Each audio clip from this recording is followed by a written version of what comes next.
this is our second IDLance roundtable talk, and we have the topic of trends in L&D.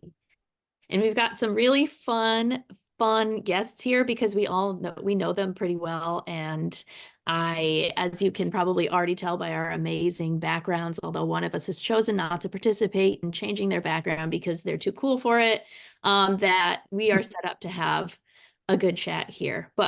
So I'm Andrea Dottling, one of the co-founders of IDLance. I have Parker here. He's the other co-founder. We're business partners in crime. Has Parker heard me cry? Probably yes. We're that close, but that's why we run such a fun company.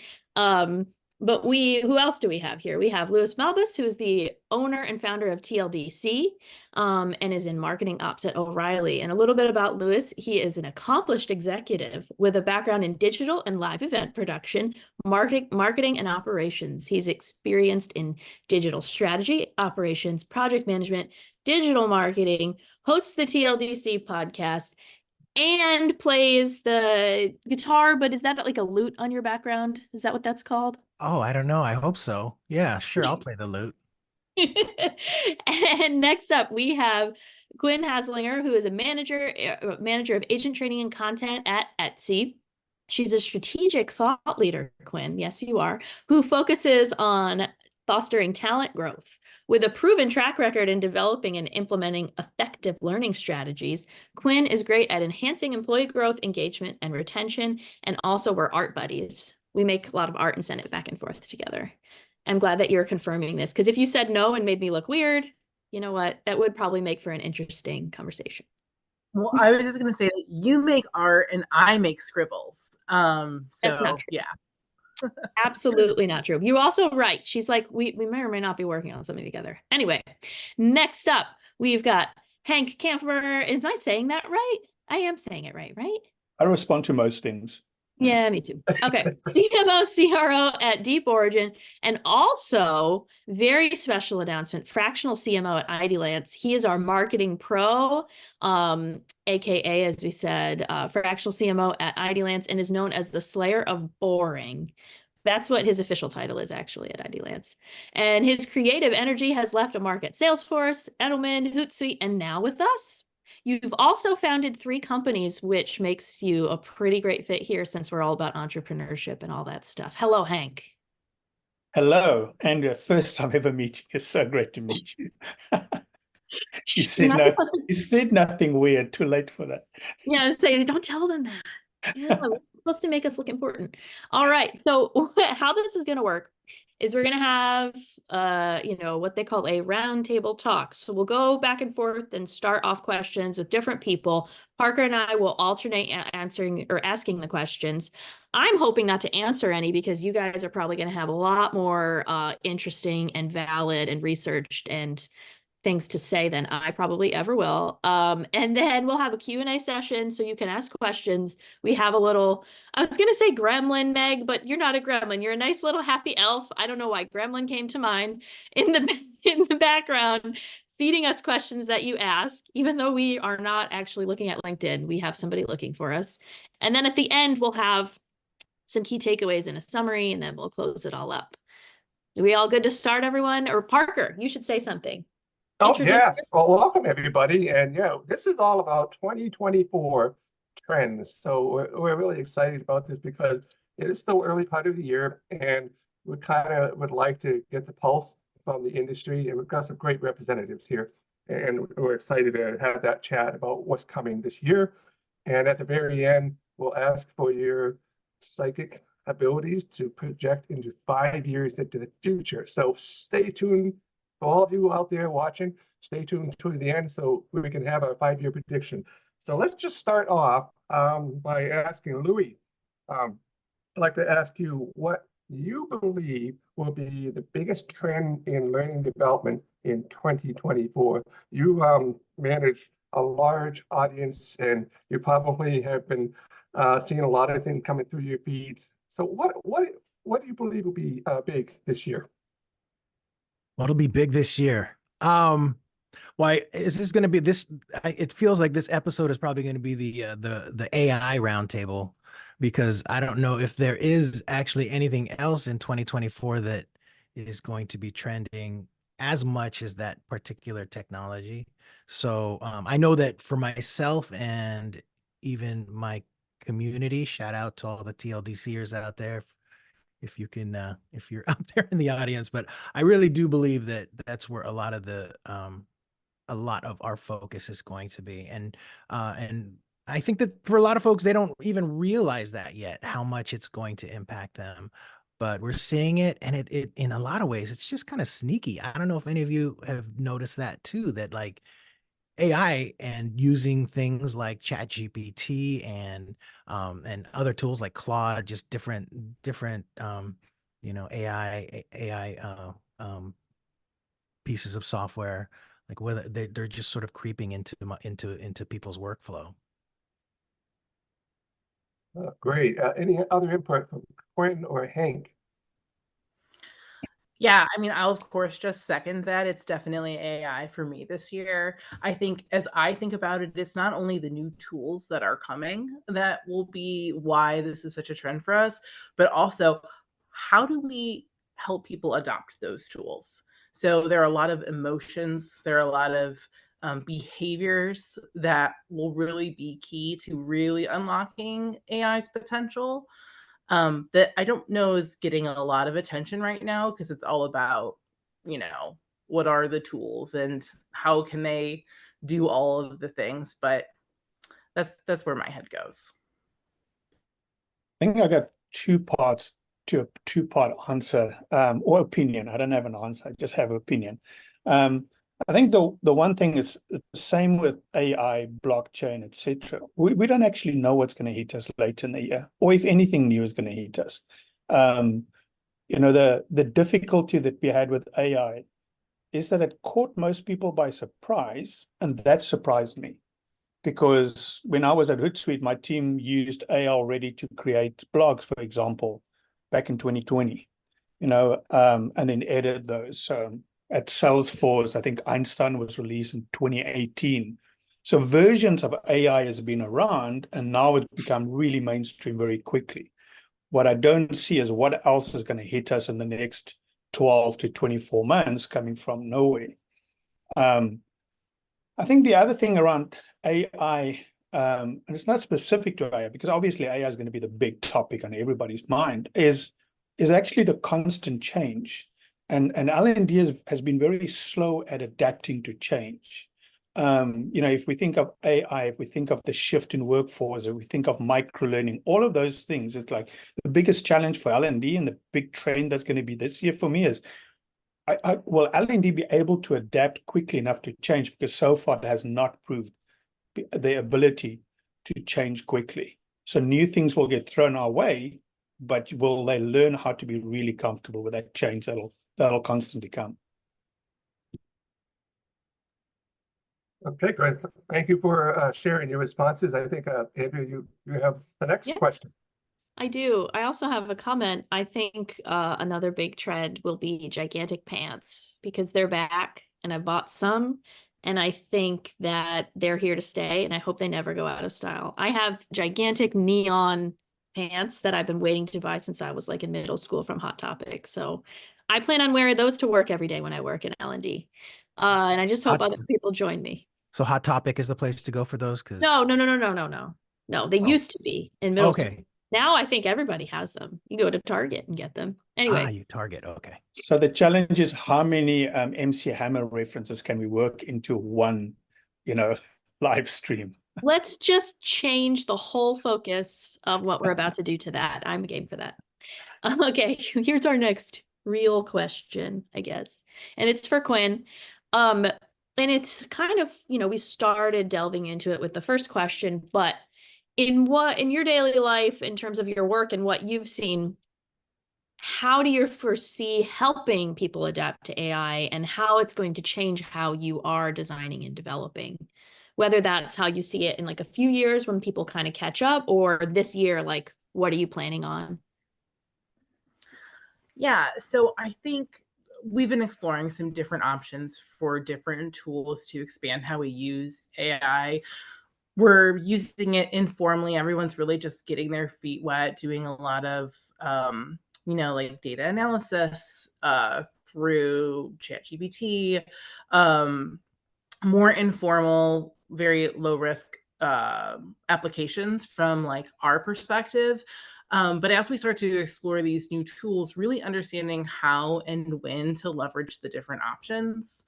So if we look at some of the tools that can help specifically with tone or like writing applications, knowing when and how to put those in. So for example, if you've ever like used ChatGPT to write something, I found that it has like two options, and that's professional and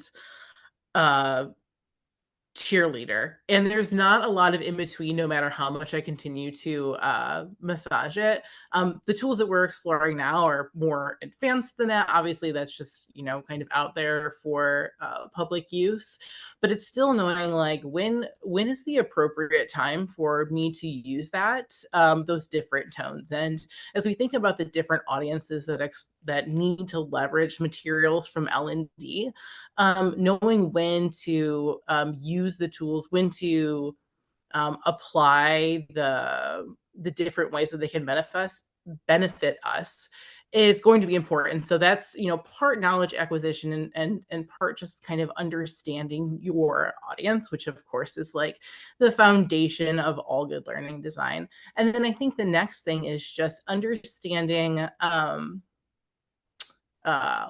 the right application at the right time. I've seen a lot of AI tools that give the veneer of being able to like churn out super fast training, and that's very attractive.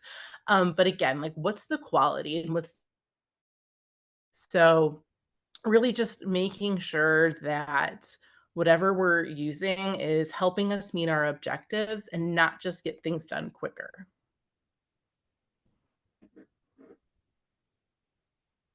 Yeah. Anything else before we go to the next? Do you anybody thoughts? I think that's a really important point. I think one of the challenges that we're going to sit with is, and I'll use marketing as an example to try and look around the corner to AI is, and Andrea and Parker, you've heard me use this stat 1,000 times. So, sorry that I'm going to bore you with it. In 2011, there were 150 MarTech tools. In 2021, there were 8,500. That was 3 years ago. Today is most probably 12, 15,000. There's two things that happened with that. You drowning in tools, and secondly, it has not improved marketing one bit. It hasn't, So when I look at AI tools, I fear for the same thing, that we're going to be flooded with tools. The average company now sit, again, at 2021 stats, so it's much higher today, 110 SaaS tools. The average company has 110 SaaS tools. So now all we're going to do is add a bunch more, have more onboarding for people. The question I then have is, are we actually going to improve anything? We might become more efficient in delivery, but are we going to are we going to address the dirty secret of L&D is that most of it's boring. It has a very low, learner experience NPS score. Sorry, there's no way that AI is going to solve that. AI might make you more efficient, but it's not going to all of a sudden make people go like, this is the coolest thing ever, So I think that drowning in tools and how to learn how to use AI to not just make your job easier, but actually change the outcome of learning is going to be really, really important. I also think you gotta look outside too of L&D. Like, don't rely on L&D to give you what you need to know about AI. You gotta, just like the way it's been the last 20 years. When I started out in this space, I have an IT background, so I think one of the things that made me stand out was the fact that I was definitely like a computer geek, and so I always had cool techie answers for everything before everyone else. And I think with AI, that's kind of the same thing. Look for the marketers, look for the people that play around with machine learning, go to Reddit and see what those guys are talking about over there in the Chat GPT subreddit or the Midjourney subreddit or any of those places, because you'll be way ahead of everybody else in L&D if you do that. And the thing is the people that know how to manage themselves like with using AI are going to replace the ones that don't. And I think we're going to get to this point where, the people that can figure out where the limits, what AI can't do, and then start sort of adjusting themselves to fill those gaps, those are the ones that are gonna, continue to be employed. Yeah, and what I'm hoping will happen is that these tools will be tools that can kind of get you to the fun part sooner. Like the brainstorming, the outlining, whatever. And of course, maybe even first drafts of things, but I'm hoping that we can kind of, like you said, you're filling the gaps by adding the flair and the relevance and the things that, maybe in 30 years AI will be able to write about and do and sound like. This is my hope, that we have at least that long until they become people that come out of your computer and start, I don't know, like running things for you. It's terrifying. And that like we can use them to sort of get things started, and then the things that were always standing in our way of like making things that are more engaging and more well designed will be able to happen with whatever the normal budget is, because you've kind of cut out a bunch of like the time doing all of like the minutia and like the boring stuff. That's wishful thinking, but that's kind of what I'm hoping. The part that I hope I would actually replace is, that 5 rounds of reviews. It's like, damn, can AI please just replace the humans who just have another opinion, but aren't actually, they just suck the life out of anything that's being creative. It's like, if we can replace the 5 rounds of reviews, AI, do a great job. That would be amazing. Or even be able to consolidate feedback quickly. Summarize the feedback. I would just devil's advocate, Hank. Now they have more time to provide even more feedback. So, oh no. What if we can program it? So it's like, what if you have like an AI at your company that's for your company, and it's like you can kind of like teach it about the people who are reviewing, and be like, okay, when this person says this, just immediately delete it. When this person says stuff like this, just yeah, it can like learn people's comment types. That would be nice. Yeah, it'd be an expert filtering system. Thank you for your input. If AI can just reply with thank you for your input. It's like with everyone. Yeah, there's a lot going on with AI, and organizations are going through major changes. They're learning to adapt. And I think Louis, you mentioned about Hank, you talked about many tools, and we haven't really changed much because of all the tools that have come out for marketing. But there is another area where it seems to be shifting, and that is in the rise of the gig economy. There are more and more freelancers coming into the workforce. I think the pandemic probably had quite a bit to do with that. People are discovering they could do some side gigs, even though they're still working full time, or they're just making the total leap to freelancing. But this poses a interesting question in terms of how do organizations adapt to this. So I want to pose to you, Hank, if we are looking for a rise, or it's actually happening already, but as we find the industry being filled with more and more freelancers, how does that impact organizations? How do they adapt to that? And what ways can they be creative in order to be able to thrive and survive in this economy? Yeah, I think that the challenge that a lot of companies have is that they don't actually focus on the problem and then what's the right solution for that. So what they try and do is they force fit whatever they have and say, like, I'm going to force this solution onto the problem versus let's actually understand the problem and then reverse engineer and how do we actually solve that. It's like hiring. I don't care where people sit. I just want the best people doing the best work. I'm not trying to manage people's butts in their seats. And it's the same with the rise of the gig economy.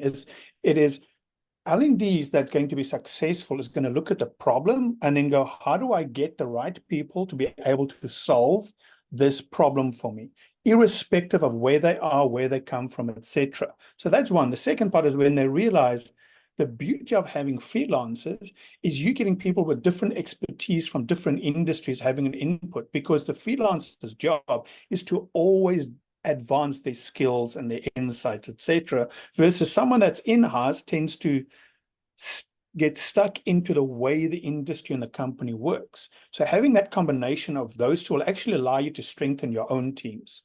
And you're either going to adapt to it or you're not going to be successful in actually addressing the problem. Yeah, well said. Quinn or Louis, what are your thoughts around how organizations are shifting or adapting to this rise in the gig economy? So over the course of my career, I've always been a fan of leveraging freelancers to support critical projects and to extend capacity. And to Henk's point, like bringing new skills that like maybe on a regular basis our team doesn't need, but for specific instances, it's absolutely vital to have. One thing that, in the past 6 months that has really caught my attention is there have been a lot of tech layoffs. And as all of us in L&D know, often shared service departments are the first to go. So I think there's going to be a lot of appetite for freelance support in those areas, as we haven't necessarily seen business drop off.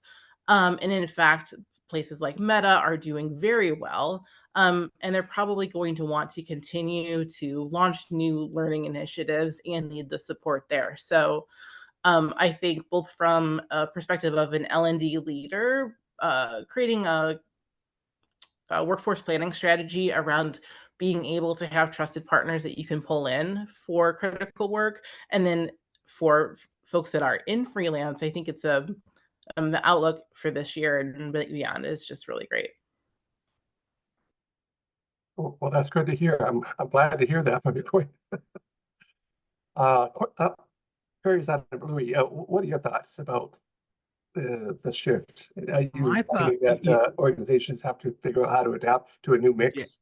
yeah, so Parker, honestly, I have no idea. I don't know how That's organizations fair. are going to, because I think it's still dynamic. It's still like moving so much, and I know you're just having to roll with the punches and figure it out. I know that if I were a freelancer right now, if I were in the gig economy, I would be trying to understand as many, or understanding, like, say, maybe top 3 tools, get a really good understanding of that. So I know that if, for whatever I'm looking for, I would have some skill sets that I know are, would be desired or current or whatever.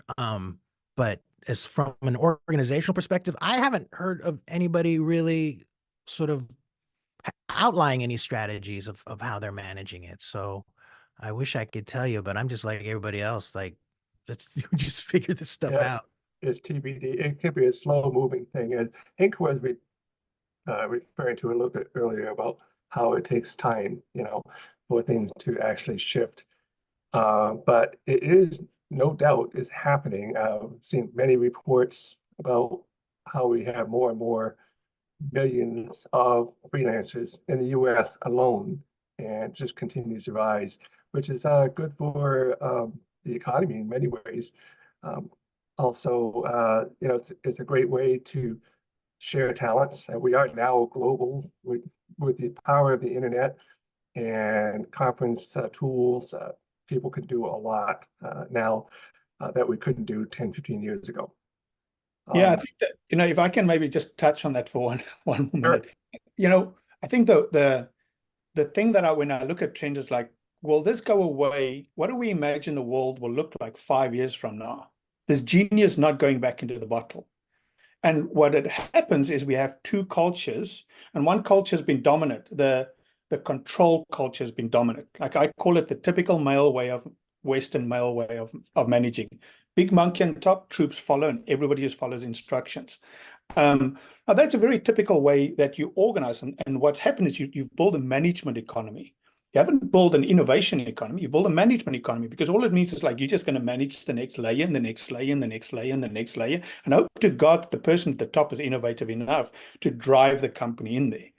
And I'm not taking a dig at VCs, but it's a VC approach as well. It's like very little VCs actually have practical experience of running companies.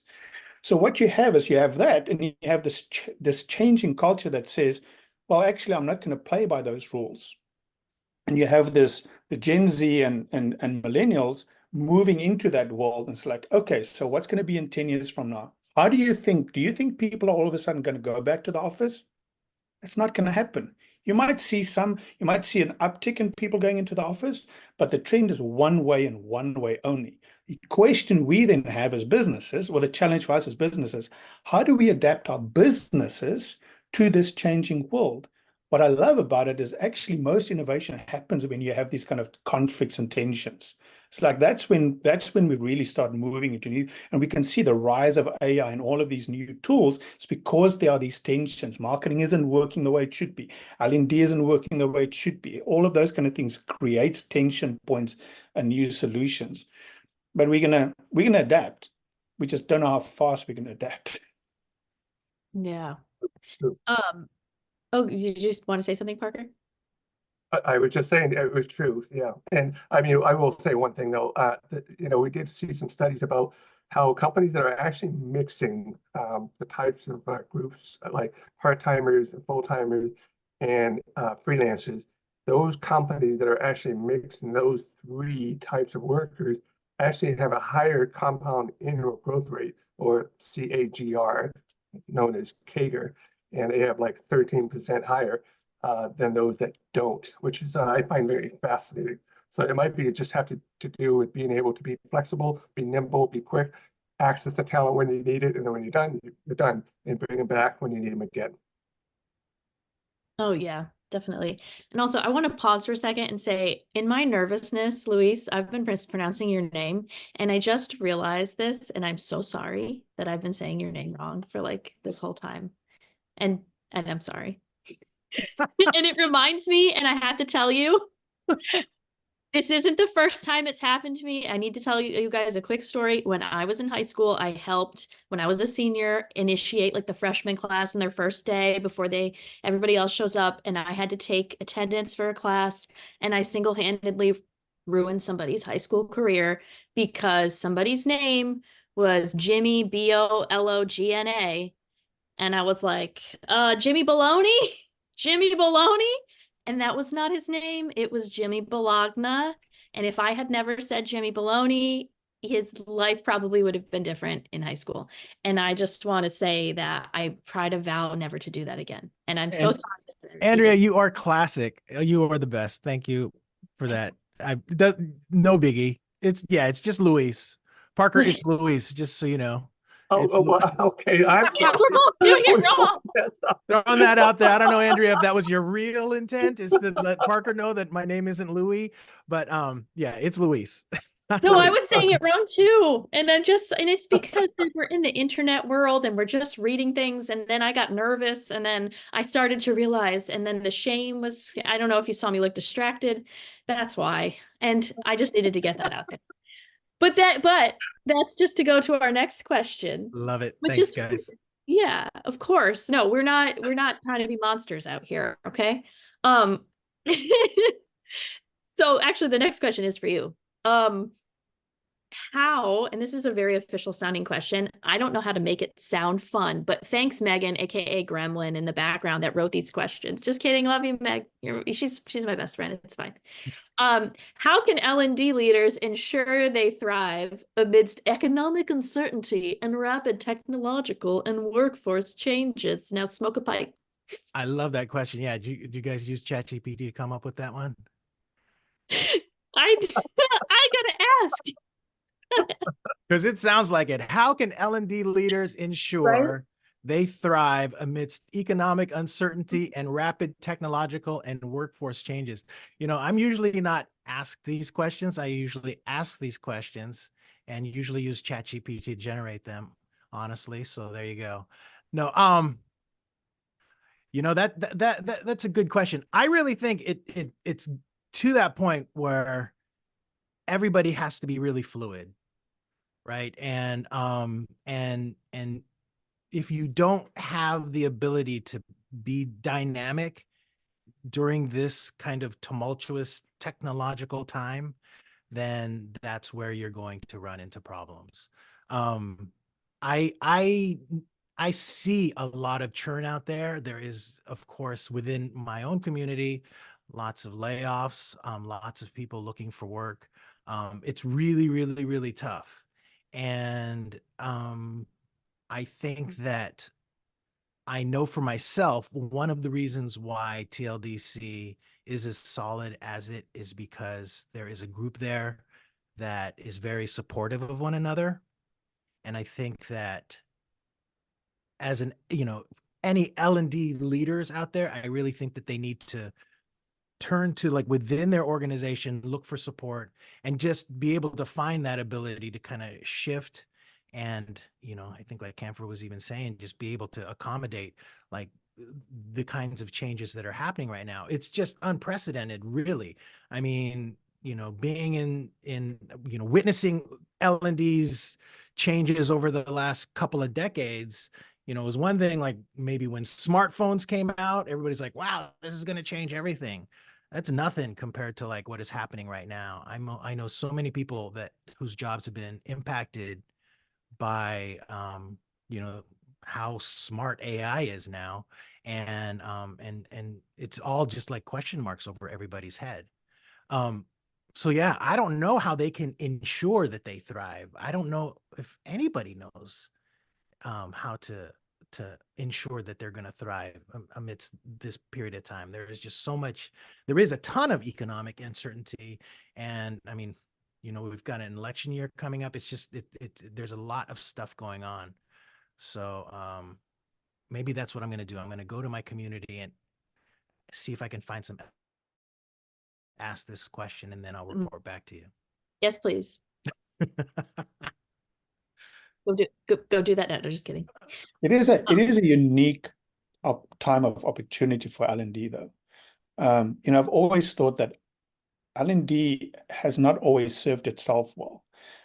It's literally, and Andrea, I promise not to swear, but it's literally the coolest part of a company that you can think of outside of marketing. But it's literally, like, think about it. You are teaching people new skills. There's only one department in any company that can actually help a company get through change, adapt and adopt new technologies, etc. And for some of the reason, L&D is positioning itself as a cost center. And you go like, literally, no change in the company is going to happen if L&D doesn't drive it. It's not going to happen. It's not going to magically happen because the CEO had an opinion about it.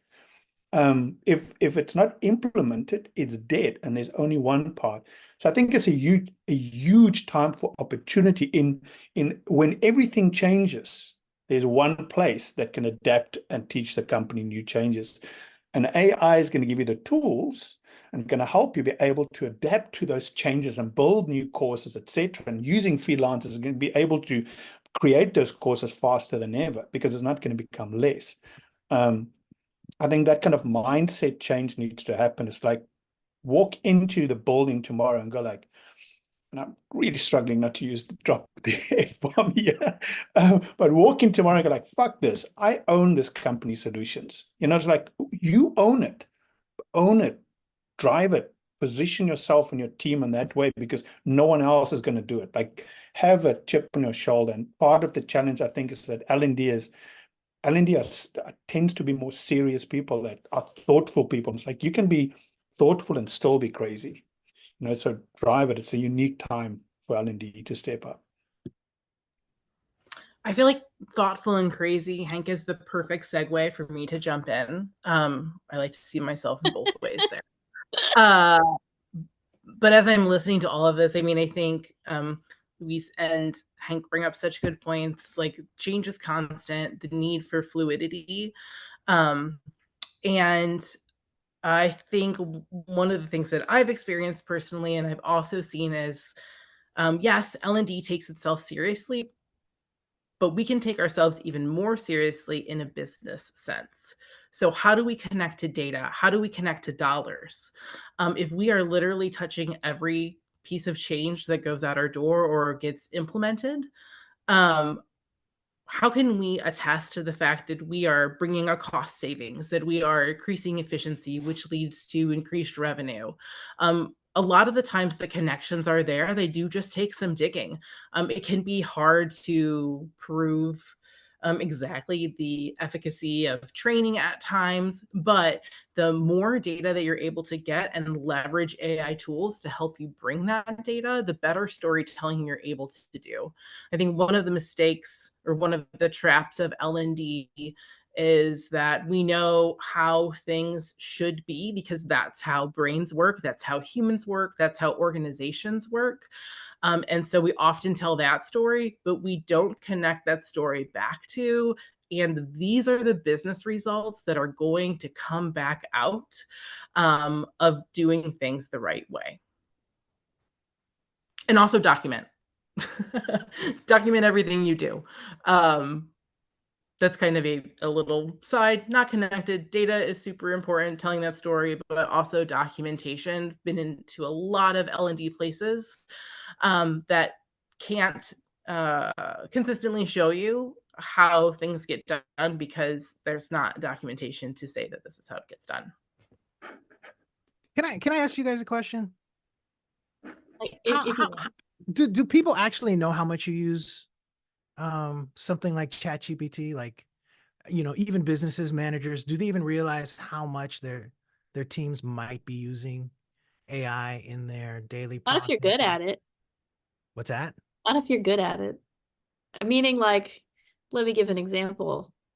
I can tell, like, you thought that question was from ChatGPT. I can tell when something is written by it. And I know we all, and that's a thing that I'm actually kind of excited about in terms of not being fearful, is that I'm hoping that that this all kind of like ups the playing field, because it's going to be real quick as we all train our brains to like what at least is currently being produced, and maybe in the future until it gets scary, scary, scary good. Immediately our brains might be trained to like be able to tell when something is AI generated. And then it's our job to edit it and massage it and make changes to it and do whatever we need to do to make it fit the goal and do all of that stuff. Kind of like you can tell when you watch an old training video, like, oh gosh, this is old. Like, oh gosh, they're using terminology and all the stuff from the whatever era. And then you can kind of like take that content and like update it if you wanted to. I'm a little bit obsessed with like old training films and like old safety videos. And it's fun to like guess what era. Kind of how I see it. Like, if somebody knows, if unless you're being asked to like report on it, either like as an employer or as whatever, or like an initiative to like, hey, use AI more, I'm hoping that like, as if you're good at your job, and then like at IDLance when we're working on stuff, like nobody should know whether we're using it or not, because it should just feel right and not feel canned and not feel like it was written by some, I don't know, heartless cyborg cheerleader, which is so easy to identify. It's weird. Yeah, I think there's I guess two parts of the answer there. Like, one is I encourage my team members always like go out and learn the latest tools, learn something new, and try and set aside 10 to 15% of resources away to just head spaces included, away so that people can just spend testing new things, trying new things, failing fast, etc. But I'll go back to like, I don't actually care what the inputs are. I care about what's the outcomes and the outputs that's achieved.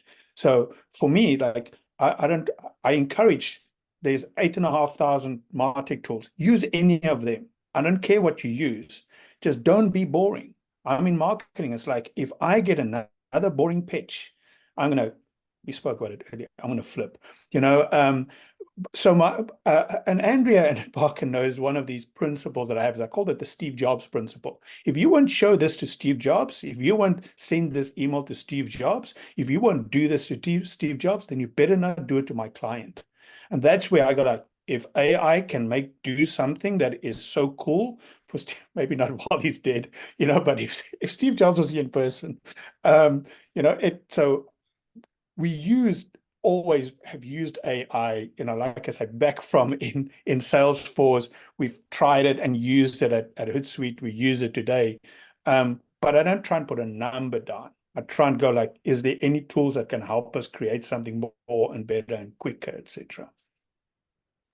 I have to read that we had a little side conversation because I don't know if anybody can see it in LinkedIn, that I was like, oh, if you are confident enough to march to Steve Jobs' grave and show it to him, then you should use that. But then Quinn said, no, it's got to be so good to bring into life, which is true. Yeah, it's true. Anyway, I don't know if that's something that I should have shared, but I feel like the people who will get it. And I apologize if I don't know. Anyway. It's all good. Thank you. But that's just to say, we have some fun people here, and let's keep going. Are you up, Parker? Or is it me? I think it's you, Yeah, I Parker. was just looking at the time we have left, and I do want to make sure that we answer some questions from the audience as well. But I'm curious before we get there, thought maybe we could just skip to the fun question about the 5-year projection, and just get everybody's input, because so much is happening just in 2023 alone. Wow. I mean, now imagine 5 years into 2029. So what do you see? And I probably will start with Luis. I hope I got that right. You got it. Start with you. Okay, thank you. Yay. So I'd like to get your sense of what's going to happen in 5 years in the L&D area. In the L&D area. It's funny. I think about this a lot, like not about the L&D area. I think about it because I have a 10-year-old son. And I think about what the heck am I going to do? Like, how am I going to help him thrive in 5 years? Like, what kind of skills is he going to need? What's he going to be able to, I worry about it. I worry about it. Like the Apple Vision Pro, I look at that and I'm like, holy smokes, how much is this going to change everything? Like as that piece of hardware starts to develop and evolve, like what are we going to be like in 5 years? And I do think that the change is just super rapid. I feel like in 5 years, we're going to be valuing our humanity more because of how much we're going to start depending on artificial intelligence. And I don't know, that's probably not the answer that you're looking for, but I do agree with, with Henk when he's talking about how L&D is the department where the humans are, where we train actual people, right? That's not going to go away. We're not, the business intelligence side where we're just loading stuff into spreadsheets. We're actually working with one another and looking into each other's eyes and listening to each other's voices. And I feel like that's the direction that we're going to have to take just to even survive. And yeah, and that's why behind this background, I still have guitars on my wall too, Henk, because that is part of what is going to keep me human, is just continuing to do that. But I feel like there's going to be more of a separation between what we do digitally and then also kind of the humanity side of things that we need to be involved in. And I feel optimistic about that because I think that it'll be better for us overall. Getting there, that's kind of a different story, but for now, yeah. That's Well said. I like it's all the humanity. We got the digital stuff, and but being able to emphasize the human side of things is really cool, because it's not enough empathy. It'd be really good to bring in more of the empathy into the learning equation. I'm a firm believer of that. So, Quinn, what are your thoughts on 5 years from now? Yeah, so I'm going to change the question a little bit and say, Okay. like, my dream state for 5 years. It does play off of what Luis shared, really focusing on people. So my dream state is there, with all of the rapid advancements in what we understand about the brain and how it works, as well as the growing awareness that people's attention is shrinking due to, you know, overstimulation from media, from social media, that there's kind of like an awakening and an awareness of how learning really happens. And instead of being forced to pour knowledge after knowledge lesson into folks' head, really being able to focus on skill development, focus on helping people actually learn and develop critical skills that will support them on their career path.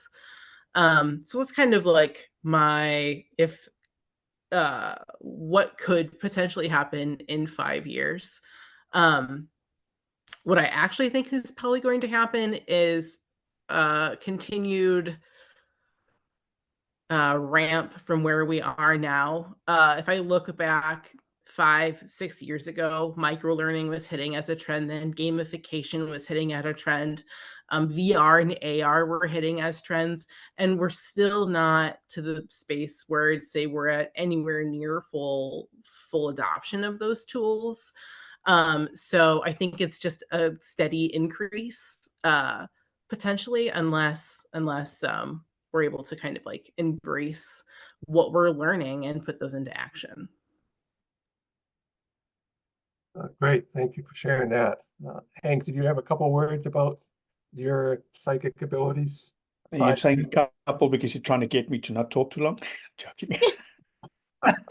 No, Never.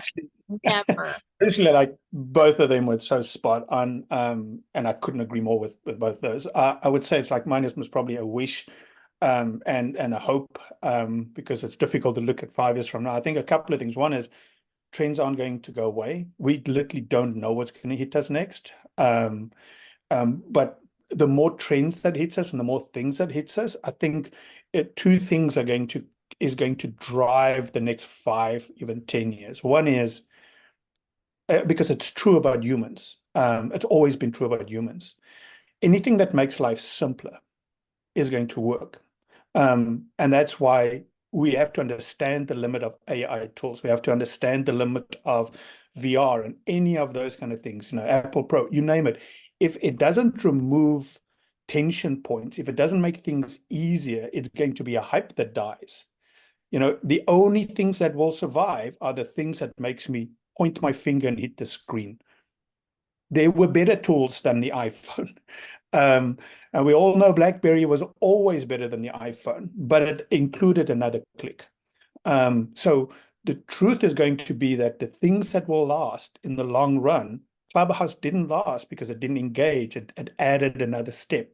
So that's one truth. And we're going to be able to filter faster through to the things that actually helps us. And then the second thing is, and this is why I'm really excited about AI. I feel it's going to unleash the power of creativity. We've been stuck in a rut for the last 10, 15 years in boring bullshit when it comes to marketing, when it comes to L&D, etc. We've flooded the market with mediocre nonsense and thinking that if we just flooded with more boring movies, more boring content, more boring this, then eventually something will bubble up to the top. Well, guess what? AI cannot do the boring faster than anyone else. But at the heart of what makes humans so beautiful is our ability to be creative, to twist a word, to do something that is completely unexpected. And that, I feel, is going to be the next 5 years. We're going to find ourselves again and push the creative boundaries because we know we don't actually have a choice. That's the only thing that sets us apart from anything else. So those are the two things I hope hits in 5 years from now. I have a really important question for Henk. And this is, you don't want boring things, but yet I know you love Hallmark movies, and I do as well. do you want AI to continue writing Hallmark movies, or do you think that should be left to humans? Because they've written Hallmark movies. AI has written Hallmark movies. So the beauty of Hallmark movies is that it isn't perfect. So AI is going to make the perfect Hallmark movie, and I'm going to then you're going to lose me, And Okay, I just want to make sure. yes, and I do love Hallmark movies. It's absolutely my favorite. But I had to ask that because I was thinking about it and the creativity thing and all of that. And I wanted to, Luis, I agree. I wanted to say that I agree with you and Quinn and Hank and all that. And I'm not just saying that because that makes things easier, but I really hope that my wish is similar in that in the next 5 years, how amazing would it be that is as L&D, right? We have to teach people stuff for their jobs, but wouldn't it be cool if we have more space, because all the boring stuff is kind of taken care of, to think about people as full people, and how they show up to work is really based on everything about their life, everything about their family, everything about what their interests are and their individual skills and their talents and what they want to grow and all of that, to be able to think about people in that way and how we can, help them either do better in their career or in their business or, in their task by addressing some issues that we just ignore all the time. I know that everybody is probably in my life is probably sick of hearing me talk about I have a baby and this and the baby and I have a kid and blah, blah, blah, blah. But when you are in the middle of that first year, that is really all that is. And it does affect how I show up to work. It affects everything. And even just a time management help class, whatever, or different strategies, instead of me having to search the internet for TikToks on how to figure out certain parenting working things that I wish I knew years ago. I feel like if we could get to that would be get to that kind of information quicker for everybody, it would be really cool. Anyway, should we wrap up? Parker, do you want to do a quick little summary? Or I we was just thinking maybe we could just do one Q&A and then you can close it out. Yeah. Okay. What was our, let's see. We had an audience question that is, is for Hank. Can you give an example of how L&D is behind in AI adoption? Yeah, I'll give one example. A company that I worked at before created the first AI tool in L&D. And it was and it's a slow adoption in the industry to actually take the hard part that usually takes anything from 2 weeks to 8 weeks to write a course can now be done in 15 minutes. But it's not just the adoption of that. Is the next step is the adoption of making it human. I'll give you one story. We worked with a client with a lot of engineers, and it's trying to teach them about microlearning was glazed over. And then I created by accident a course called How to Survive a Zombie Apocalypse. And all of a sudden, everybody wanted that course. Why? Because that was something that all the engineers could relate to and actually explained the use of microlearning for them in a fun way. So I say that is that for me, the ability of AI to very quickly create courses that can actually teach people how to use the tool, I haven't seen that being adopted. I've seen AI starting to be used to create content, but not to make it better content. Yeah, that's my answer, and I'm sticking with it. Anyone else want to tackle real quick? It's okay, you don't have to, but if you want to. Yeah, I don't think that there's really a short answer for that. I can't give a specific example, but I do know that in the conversations that I'm involved in, it's a whole different thing when I'm talking to people about AI in L&D versus discussing it in this other tech world that I live in O'Reilly, and seeing the discussion there. L&D is just, they're not having those types of everyone is just still kind of at the beginning of oh wow, here's this tool. A couple of weeks ago I did a broadcast where I shared how I was using, I think it was ChatGPT or something, and there were a lot of people that were just brand new to it, totally, right? And then tomorrow I think I'm going to do one to show people how I'm using Midjourney, and I'm using this other AI tool called Mindy. and, you know, even playing around with these other things is like Galileo, just other tools that I'm finding. And what I'm wanting to do is I'm wanting to share this stuff to people so they know that, like, you know, so I can knock down some of those barriers to entry. Right. And yeah, so I can't give a specific example, but I know that I'm having to introduce a lot of these concepts to people that haven't had experience with them in the past. Quinn, how about you? Yeah, I mean, I just want to give out a shout out from leading L&D departments, and that I think one of the struggles that we have is that our work is still misunderstood. And so there's often pressure to leverage AI in a way that's still going to get us either to exactly where we are or even worse. So I think the hesitancy on potentially implementing AI comes from that misperception, that we need to work on updating. So we need to work on our brand, how we position ourselves as a key leader in the business, and then with that, be more receptive to how we can leverage AI to drive to that. Thank you. And I think we are pretty much, well, we could really go as long as we want, but I know you all are very busy people and have lots of things to do. But thank you. I gotta learn the F chord, so I've got to get them. Yeah, you got go learn that chord. And then when you learn it, teach me, because I've been trying since about 5th grade and I still can't do it. So I wanted to thank the three of you. I got Quinn, Luis, and Henk. You guys are amazing. I'm so happy that the three of you agreed to do this. Believe it or not, at IDLance, we have a 2024 trends report, and somehow we thought of 4 other trends other than AI. I don't know how, but we were able to. So you should go in and check out one of those, or check out the report and see what the other 4 are. And as always, we have a Slack community for anyone who wants to join, who is an ID freelancer. Feel free to comment on this post when you see it if you have any questions, and we will find a way to get back to you. We, just like Liam Neeson, we will find you. We will answer you. And what else did I want to say? There was something else. Oh, since we did talk about AI a lot, one of our favorite things at IDLance is sourcing terrifying AI images that have come out of innocent efforts to try and make images. So please share those with us whenever you make them. But thanks for joining, you guys, and hopefully we get to do one of these soon again. Thank you all. Thanks, everybody. Thanks, Parker and Andrea. Yeah, thank you. Bye.